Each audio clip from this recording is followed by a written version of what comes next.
Good afternoon, and welcome to this sunny October afternoon.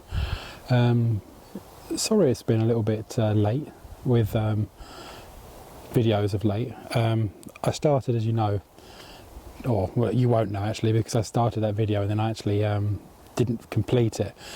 I've started to line out the inside of the new cage that was put up, but unfortunately I knelt on something which got stuck in my knee and become a bit infected, so that's stopped me from doing any work up the plot over this last week. So I'm now slowly catching up. I've managed to get one piece done. Let me just spin you around and show you.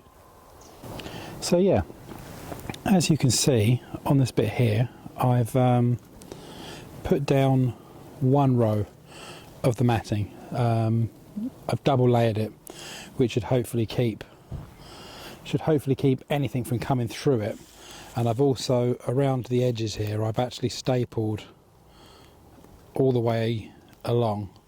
So I've stapled all the matting to the edge, and then I'm going to run a border along, because I might eventually fill this with gravel like I have in the fruit cage. So yeah, eventually I might gravel this like I have in the fruit cage, so I'm going to run a little border around the edge like I did in there to stop it all from pushing everywhere. But yeah, that's what I've managed to do prior to my knee getting buggered. Yeah, that's that part done. I'm going to do another piece down the other side, which with the roll I've got left, and I had to order a new piece which has arrived. So that's it. That should be me done for matting this. I've got plenty for that, and then I can start building the metal raised beds. Good afternoon on another day at the allotment journey. It's taken a while to get the matting all down, which is now all down, and I'm going to attempt to put the beds together. You know, the beds that we've got in the polytunnel. I've got the same kind of thing but a different make, made by an Australian company called Birdie, which I managed to find online at a fairly reasonable price. So that's what I've got to go in here. So let me just show you what they are. This is the ones you've got. They're a metal raised bed which all bolt together in 6 different configurations you can adjust them to, and they're all got a little band that goes around the edge to make them look neater and stop catching yourselves on the join section on them. And yeah, they are very similar to the, well, exactly the same I should imagine, to the ones that we've got in the polytunnel. So yeah, that's these ones. So it's now open them up, spread them out, and get the bolts and everything ready to start to put them all together, which is a fun job. I'll open them up and show you in a second. So here we are. There's all the stack of corner bits and all your straights. So it's going to be it's not a bad size when it's all the height wise. And it's got a little embossed bit there which says Birdie on it, just about make it out, and then all of the screws, which is where the fun starts. Right, so I'm going to get on with bolting this together.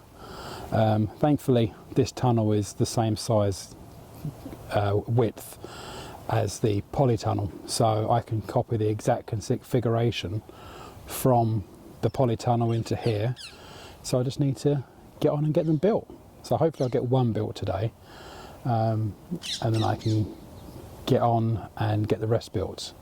But this video has taken a long time to get done so far, so let's crack on with it.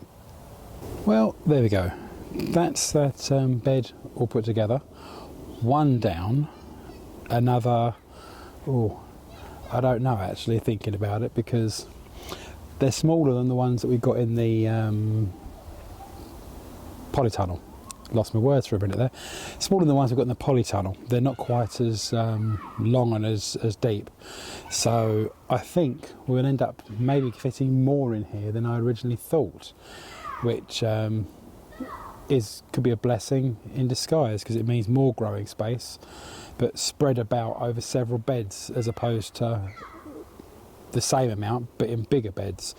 So let me just swing you around and show you this. Now it's all put together. Well, there we go. There's this one put together.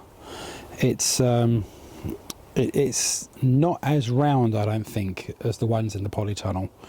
So you've got a slightly wider piece at this end where the curves are, but it's just nowhere near as long, because the one in the polytunnel, bear in mind that this is exactly the same size, this tunnel, as the polytunnel.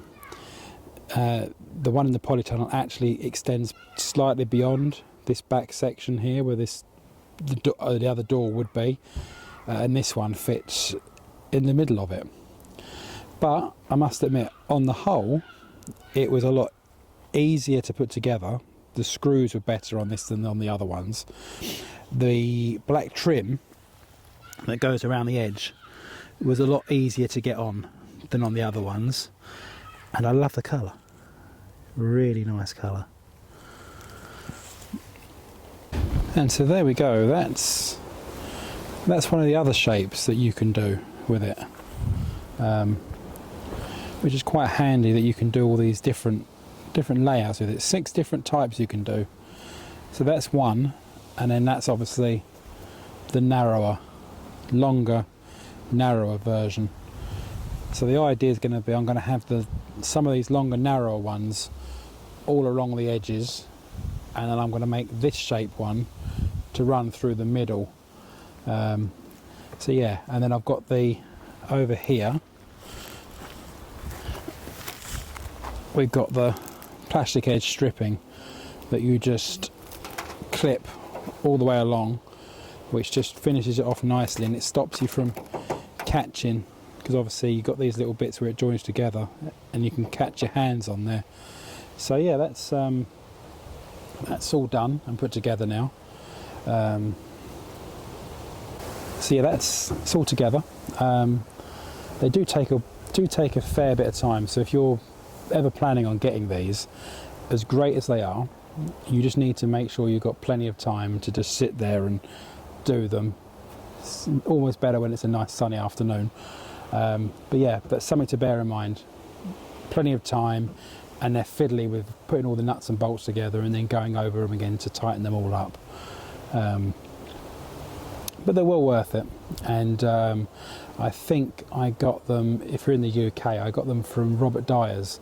They were on offer, special offer. They had 2 for, I forget how much it was now, but I also know you can get them on Amazon as well, and again, I'm not sure how much they are on Amazon. So yeah, that's the Birdie 6-in-1 metal raised beds.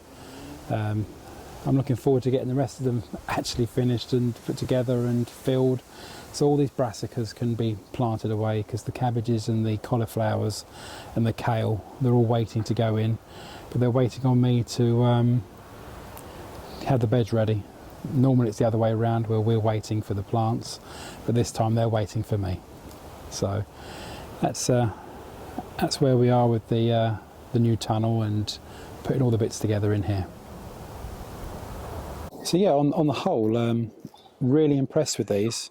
Quicker to put together. I think they look nicer than the other ones. They're a bit cheaper as well. So yeah, let's end this one here, and all being well, tomorrow I will come up and get the rest built. I've got another, I think, 4, 5, 6, maybe another 7, which I can put together to go in here. And then I did get some that were a lot cheaper again on Amazon, which I'm going to put together to see the difference again. But those I'm going to look at making into a big round one, and I'm thinking of planting some hydrangeas in those to add a little bit of colour for next season into the allotment. But yeah, we'll see what they're like, so we can compare the difference between all 3 of them. But yeah, I'm going to end this one here, and get on to some building more tomorrow. So if you've enjoyed these videos as usual, please like and subscribe, and now I'm back to full fitness, I'll get these videos made a bit more often. Yeah, it's just been a nightmare at the moment, and this video has taken, I don't know how many attempts at making it, but yeah, we're back to normal now. So I'll catch you in the next one. Goodbye.